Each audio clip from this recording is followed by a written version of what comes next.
Throughout the house, we have these beautiful radiators that at first we were going to keep. We had a new boiler, and then we discovered that the boiler didn't work. We suspect because nobody bothered to blow out the mineral deposits in each of these radiators, and there's one in almost every room of the house.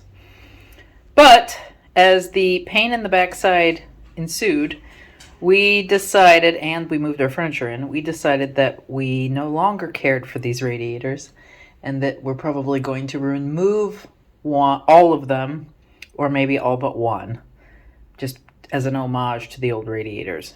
Tape you. Okay, you ready? Right.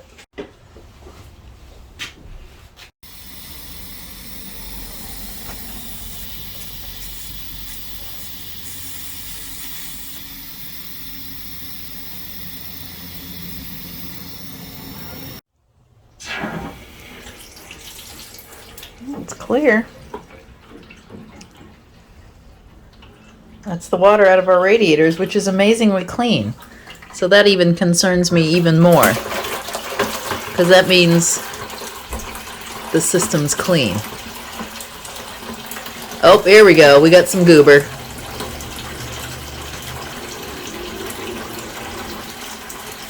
Wonder how much water's in this.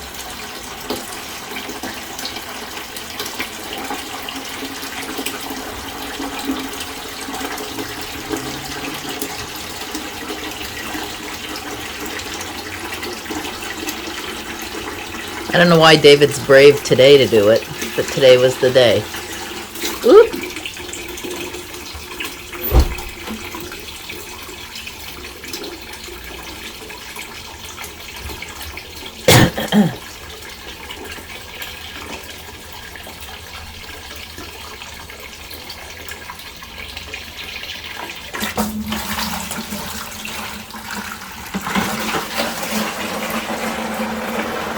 Second bucket.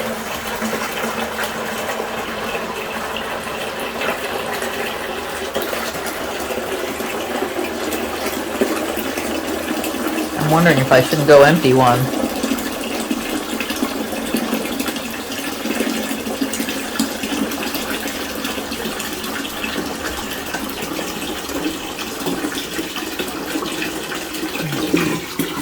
All right.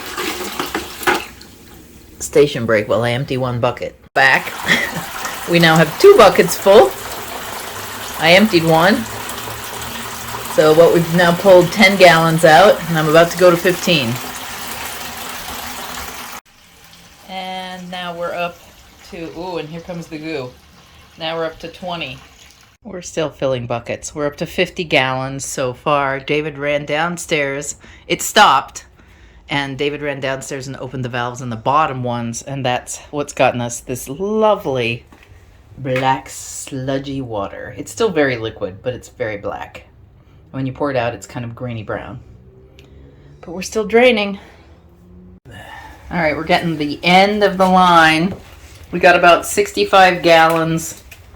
Oh, look, and it started again. It has to think a little bit and then starts up again. Set up a siphon. Oh. You did set up a siphon? Yeah. Oh, okay. By putting the head into water, it had to. Gotcha.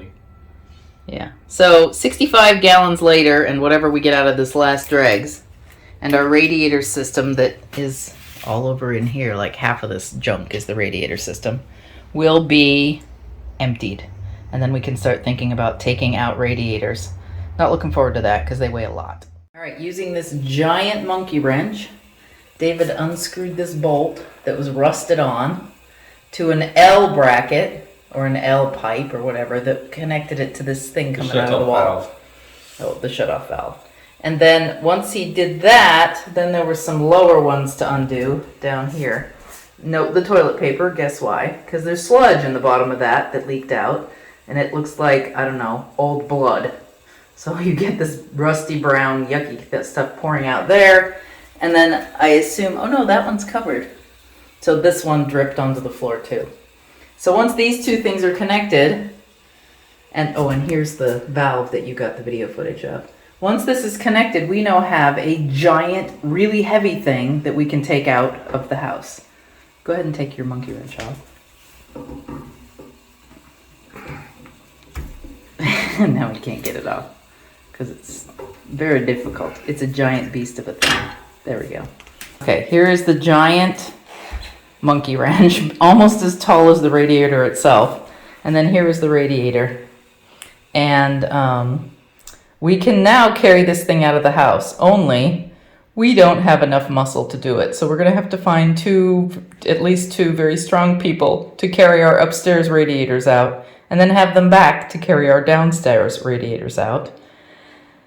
And then we have to figure out what to do with the radiators. I think most of them are going to go to scrap, but we are going to save at least one, and I will put the photo, there are two ideas, and I'll put them both up. They're Pinterest ideas, you know, as you do when you need an idea. We're going to put those up. I'll put those up at the very end of this video and show you what it is.